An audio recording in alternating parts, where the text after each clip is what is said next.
देव भगवान की जय। प्यारे कृष्ण कन्हैया लाल की जय। श्री लिंग महापुराण 78वां अध्याय पूर्व भाग अभी चल रहा है। शिवाचार के परिपालन में अहिंसा धर्म की महिमा एवं शिव भक्ति का महात्म्य। सूत जी बोले, हे श्रेष्ठ मुनियों, शिव क्षेत्र में वस्त्र के द्वारा छाने हुए पवित्र जल से ही उपलेपन कार्य करना चाहिए, अन्यथा सिद्धि नहीं मिलती है। हे श्रेष्ठ मुनियों, विशेषकर नदी से ग्रहण किया गया फेन रहित जल जो पुनः वस्त्र से छाना गया हो, ऐसा जल पवित्र होता है। अतः हे उत्तम द्विजों, समस्त कार्यों की सिद्धि के लिए सभी देव कार्यों को पवित्र जल से करना चाहिए। जल सूक्ष्म कीटाणुओं से युक्त रहता है, अतः निश्चय ही अपवित्र जल से देव कार्य करने पर वही सारा पाप होता है जो उन्हें मारने से होता है। झाड़ू लगाने, सफाई करने, विशेष करके अग्नि कर्म में, कूटने पीसने तथा जल के संग्रह में गृहस्थ मनुष्यों से हिंसा हो जाती है, अतः हिंसा से बचना चाहिए। हे द्विजों, सभी प्राणियों के प्रति यह अहिंसा भाव सबसे बड़ा धर्म है। अतः पूर्ण प्रयत्न से वस्त्र से पवित्र किया हुआ छाना हुआ जल प्रयोग करना चाहिए। वह दान पुण्यप्रद तथा सभी दानों में उत्तमोत्तम है जो अभय देने वाला होता है। अतः सभी जगह सर्वदा हिंसा का त्याग करना चाहिए।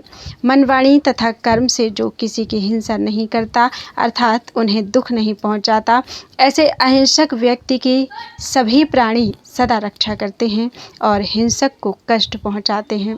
वेद के पारगामी विद्वान को संपूर्ण त्रिलोक का दान देकर मनुष्य जो फल पाता है, उसका करोड़ों गुना फल अहिंसक मनुष्य प्राप्त करता है। मन, वचन तथा कर्म से सभी प्राणियों के हित में संलग्न और दया दृष्टि के मार्ग पर चलने वाले रुद्र लोक को जाते हैं। जो लोग स्वामी के समान विभिन्न प्राणियों को अपने पुत्र पौत्र के समान समझकर स्नेहपूर्वक उनकी रक्षा करते हैं, वे रुद्र लोक को जाते हैं। अतः पूरे प्रयत्न से वस्त्र से पवित्र किए गए जल के द्वारा सदा अभ्युक्षण तथा विशेष रूप से स्नान कराना चाहिए।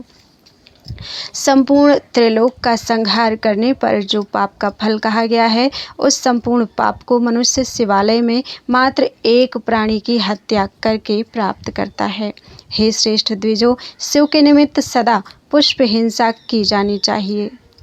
यज्ञ के लिए पशु हिंसा दुष्ट शासन है, यह क्षत्रियों के द्वारा की जा सकती है। ब्रह्मवादी योगियों के लिए कोई विधि निषेध नहीं है, अतः निषिद्ध का सेवन करने पर भी वे बद्ध नहीं हैं। सभी कर्मों का त्याग करके संन्यास लिए हुए ब्रह्मवादी लोगों का वध नहीं करना चाहिए। वे पाप कर्म में लगे रहने पर भी सदा पूज्य हैं। अत्रि के कुल में उत्पन्न सभी स्त्रियां पवित्र होती हैं। अत्रि वंश की स्त्री की हत्या करने पर ब्रह्म हत्या के समान पाप लगता है, अतः पाप कर्म में रत होने पर भी उन स्त्रियों की हत्या नहीं करनी चाहिए। सभी लोगों को चाहिए कि यज्ञ हेतु सर्वत्र सर्वदा स्त्रियों को ग्रहण ना करें। हे विप्रेंद्रों, सभी वर्णों की स्त्रियां, चाहे वे पाप कर्म में रत हों, मलिन हों, रूपवती हों, कुरूप हों अथवा मलिन वस्त्रों वाली हों, मनुष्यों के द्वारा बद्ध नहीं हैं। उनमें शिव भाव रखना चाहिए। वेद विरुद्ध व्रत तथा आचार वाले और श्रुति तथा स्मृति से विमुख लोग पाखंडी कहे गए हैं। उनसे बातचीत नहीं करनी चाहिए, उनका स्पर्श नहीं करना चाहिए और उन्हें नहीं देखना चाहिए। उन्हें देखने पर सूर्य का दर्शन करना चाहिए। फिर भी राजाओं तथा अन्य प्राणियों को चाहिए कि उनका वध ना करें। हे द्विजों, मनुष्य सज्जनों के संसर्ग वश एक बार भी महेश्वर का पूजन करके रुद्रलोक प्राप्त कर लेता है। हे श्रेष्ठ द्विजों, सभी दया रहित लोग तथा परम कारण शिव में भक्ति से हीन सभी मनुष्य दुख भोगते हैं। जो लोग देवदेव परमेष्ठी शिव के भक्त हैं, वे भाग्यशाली हैं और इस लोक में सुखों को भोग कर मुक्त हो जाते हैं।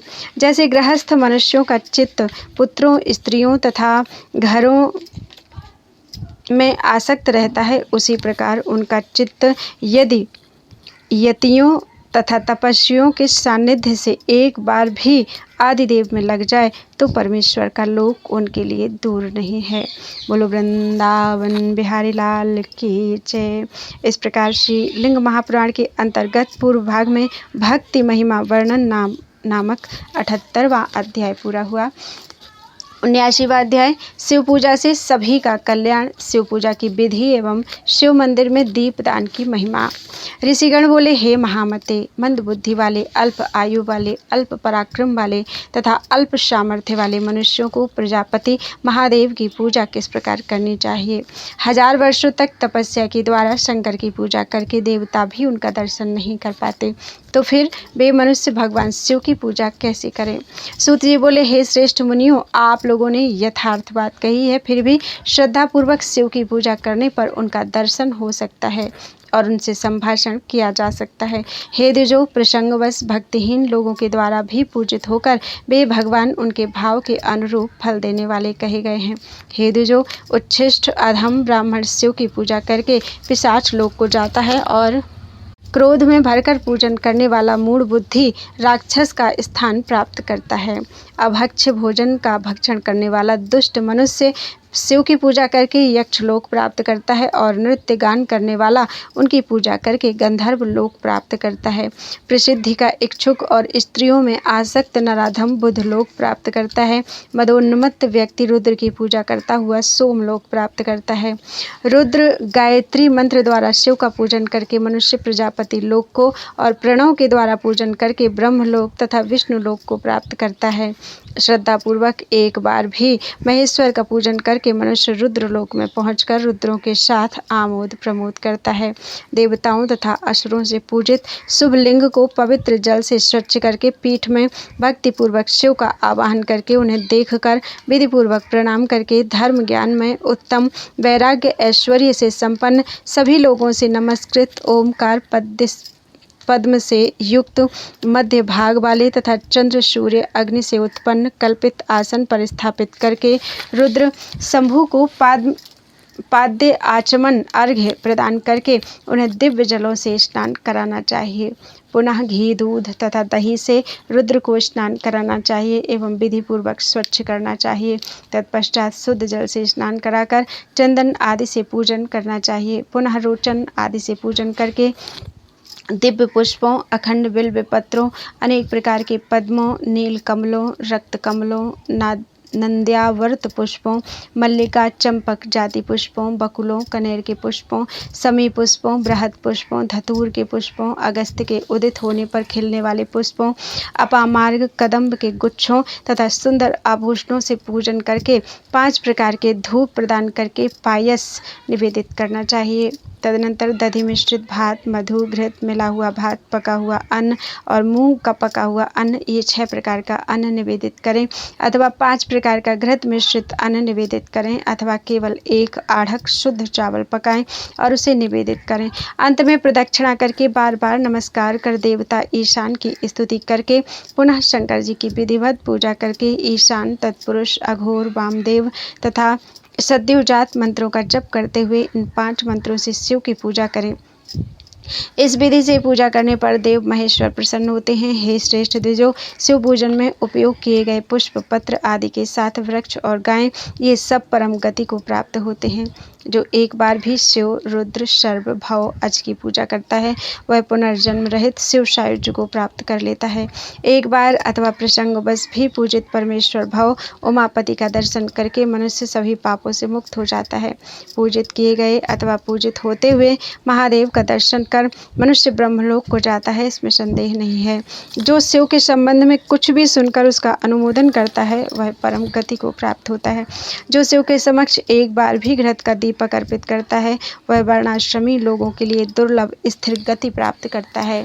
शिवालय में मिट्टी अथवा लकड़ी का बना हुआ दीप वृक्ष प्रदान करके मनुष्य आगे के 100 कुलों सहित शिवलोक में प्रतिष्ठा प्राप्त करता है।